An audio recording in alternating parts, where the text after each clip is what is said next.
Hello friends, welcome back to my YouTube channel. তো কেমন আছো তোমরা সবাই? আশা করি সকলেই ভালো আছো। আজকে নতুন একটা ভিডিওতে তোমাদের সকলকে আবারও জানাই ওয়েলকাম। আর আজকের ভিডিওটা শুরু করলাম সকাল থেকে। প্রত্যেক দিনই চেষ্টা করি সকাল থেকে ভিডিওটা শুরু করার, যেহেতু ডেইলি ব্লগ আমি আপলোড করি। তো রোজকার কি করলাম তো সেটাই তোমাদের সাথে শেয়ার করার জন্য চেষ্টা করি। আগে মানুষ সব কিছুটা ডায়েরিতে লিখে রাখতো, ডেইলি তারা কি করে না করে ডায়েরি লেখা একটা অভ্যাস ছিল। এখন ডায়েরি লেখার আছে, এখনও লেখে, অনেকেই লেখে, কিন্তু এটাও একটা ডায়েরি লেখার মতোই। ডায়েরিটাতে লিখে রাখা, এটাতে সব কিছু তুলে ধরা, সারাদিনে কি করলাম এটা সেটা সম্পূর্ণ সবটাই কিন্তু তুলে ধরা। তো ডায়েরিতে থাকে তোমার লেখা, আর এখানে সম্পূর্ণটা কিন্তু দেখানো যায় পিকচার হিসাবে, তো সব কিছু এটা তুলে ধরা হয়। তো সেটাই শেয়ার করব। আমাদের রোজকার দিনের প্রতিটা নিয়ত আমরা কিভাবে কাটাচ্ছি, কি করছি না করছি, সবটাই তোমাদের সাথে শেয়ার করার চেষ্টা করি। তো আজকের ভিডিওটা সেরকমই কিছু একটা। কালকে ছিল পয়লা বৈশাখ, আর আজকে হচ্ছে তার দ্বিতীয় দিন। আর কাল আমাকে একটা গিফট দিয়েছে পয়লা বৈশাখ হিসাবে, তো সেটাও তোমাদের সাথে শেয়ার করব। কুর্তা তো তোমাদেরকে দেখিয়েছি, বাড়ি থেকে কুর্তা দিয়েছে, শ্বশুর বাড়ি থেকে কুর্তা দিয়েছে, তো সেটা তো তোমাদেরকে দেখিয়েছি। আজকে আরও একটা উপহার রয়েছে আমার জন্য, সেটা তোমাদের সাথে শেয়ার করব। আর আজকে উপহারটা পরারও কিন্তু আমার খুব ইচ্ছে আছে, তো তোমাদের সাথে নিশ্চয়ই শেয়ার করব। তো চলো পুরো ভিডিওটা দেখা যাক। তো এদিকে আমি ঘুম থেকে উঠে কিন্তু স্নান করে নিয়েছি। আমার কিন্তু স্নান কমপ্লিট, স্নান করে রেডি আমি পুরোপুরি, কিন্তু এখনও পর্যন্ত কিন্তু আমি চা খাইনি। তো এবার আমি চা খাবো। তো প্রথমত এক গ্লাস জল খেয়ে নেব, তারপর কিন্তু চা খাবো, যেহেতু ঘুম থেকে উঠে চাটা কিন্তু খাওয়া হয়নি। স্নান করে নিয়েছি কিন্তু চা খাইনি এখনও পর্যন্ত। স্নান করে এসে মুখ ধুয়ে তারপর এবার আমি চা খাবো। চাটা কিন্তু এখনও পর্যন্ত খাইনি, বিছানাও ঠিক করে নিয়ে ঘরটাও কিন্তু ঝাড় দিইনি। তো প্রথমেই ভিডিওটা স্টার্ট করলাম। তো কাজ শুরু করার আগে প্রথমে কিন্তু চাটা খেয়ে নেব। আর মাঝখানে অনেক দিন আমি কিন্তু চা খেতাম না, চা খাওয়াটা প্রায় ছেড়ে দিয়েছিলাম, কিন্তু এখন আবারও একটু চা খেতে ইচ্ছে করে সকাল সকাল, তো তাই খাচ্ছি। আর কাল যেহেতু পয়লা বৈশাখ ছিল, তাই জিলাপি আনা হয়েছিল, তো সেখান থেকে কিন্তু কাল অনেক কিছু খাওয়ার পর সেভাবে জিলেপি টিলেপি কিছুই কিন্তু খেতে ইচ্ছে করছিল না, তাই কিন্তু এগুলো কিছুটা খেয়েছি, বাকিগুলো কিন্তু তুলে রেখে দিয়েছিলাম। তো এবার নিয়ে বসলাম, ভাবলাম চায়ের সাথে দুটো জিলাপি দিয়ে খাই। আর লাল চাটা আমি খেতে খুব একটা আমার ভালো লাগে না, তাই আর মাঝখানে চা খাওয়া আমি ছেড়ে দিয়েছি, চা খাইও নি অনেক দিন। তো এখন অনেক দিন পর চা খেতে ইচ্ছে করছে বলে তাই কিন্তু একটু দুধ চা বানিয়ে কিন্তু খাচ্ছিলাম। তো চা খেয়ে নিয়ে আমার যেটা কাজ, আজকে যেহেতু বলেছিলাম তোমাদেরকে আমি একটু রোজকার দিনে কী করি, তো অনেক দিন হয়েছে ঘর বাড়ি সেভাবে পরিষ্কার টরিষ্কার করি না।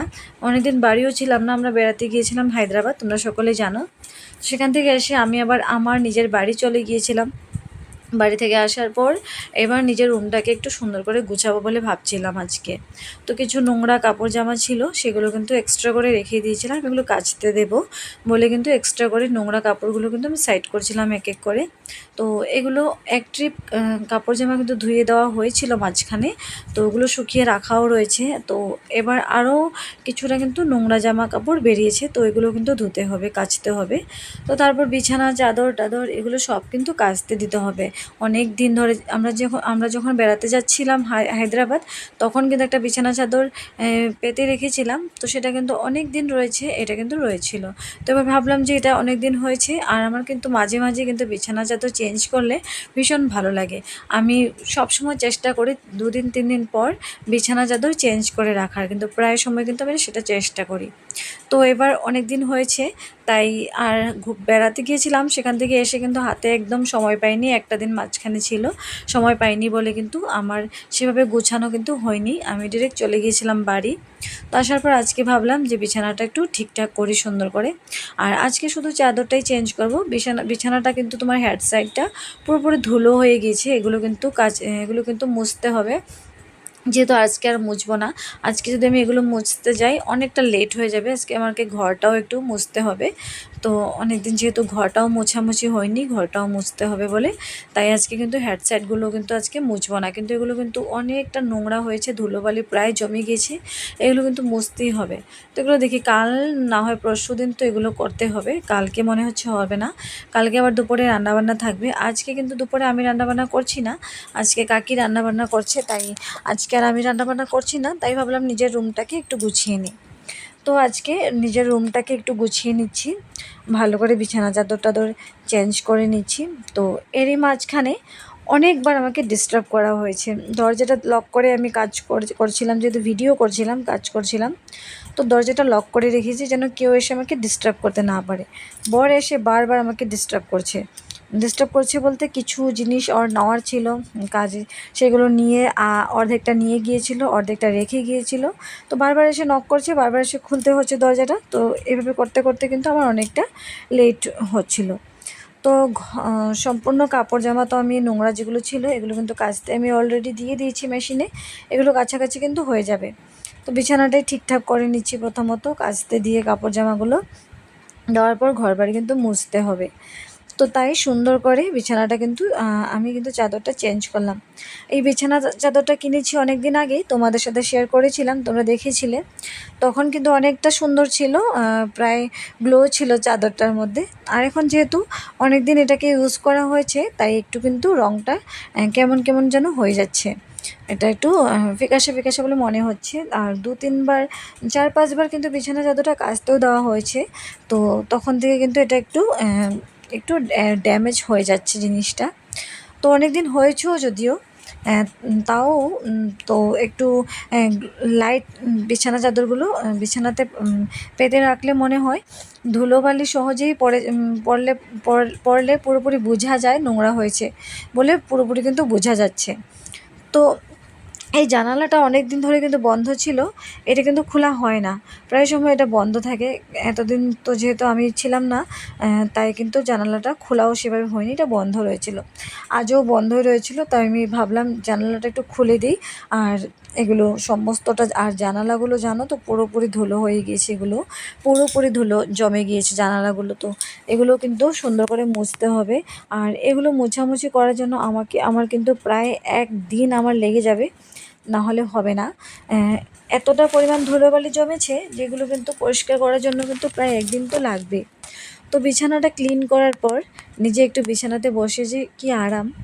তো সুন্দর করে তুমি দেখবে, সুন্দর করে বিছানা টিছানা গুছানোর পর ঘর ঘর দুয়ার সুন্দর করে পরিষ্কার পরিচ্ছন্ন করার পর নিজের মনটাও কিন্তু ভীষণ ভালো লাগে, খুব ভালো লাগে মনটা। তো আমি সবসময় চেষ্টা করি ঘর দুয়ার এভাবে পরিষ্কার পরিচ্ছন্ন করে রাখার। তো সন্ধেবেলা তোমার 5টা 5:30 হবে। তো বিছানাটা ঠিক করে কিন্তু ভিডিওটা এনফ করে দিয়েছিলাম এখানে, আর কিন্তু ভিডিও স্টার্ট করা হয়নি। তো সন্ধেবেলা কাল ছিল কাকুদের দোকানে লক্ষ্মী গণেশের পুজো ছিল। বাড়িতেই পুজোটা সেরেছিল লক্ষ্মী গণেশ নিয়ে, তারপর দোকানে কিন্তু নিয়ে রেখে আসা হয়েছে। তো অনেক কাস্টমারের জন্য যারা যারা আসবে তাদেরকে প্রসাদ দেওয়া হবে বলে এই প্যাকেটিং প্রসাদগুলো কিন্তু আনা হয়েছিল। এর মধ্যে রয়েছে কিছু মিষ্টি, এগুলো কিন্তু আনা হয়েছিল। একজন কাস্টমার আসার পর তাদেরকে কিন্তু এগুলো দেওয়া হয়েছিল। তো দেওয়ার পর অনেকগুলো কিন্তু ছিল যেগুলো রয়ে গিয়েছিল, আর তো কাস্টমার আসছে না, রাত অনেক হয়ে গিয়েছিলো, অনেকটা কিন্তু বেঁচে গিয়েছিল। তো এগুলো কিন্তু বাড়িতে নিয়ে আসা হয়েছে। নিয়ে আসার পর সকলকে একটা একটা করে প্যাকেট দিচ্ছিল প্রসাদ প্রসাদ বলে বলে, কিন্তু এটা প্রসাদ ছিল না। তো দুজনে 2 প্যাকেট নিয়ে আমার ক্যামেরার সামনে হাজির। কীভাবে দাঁড়িয়েছে দেখতেই পাচ্ছ, যেভাবে মনে হচ্ছে ওরা কিছু একটা জিনিস দেখাতে এসেছে এরকম করে। আর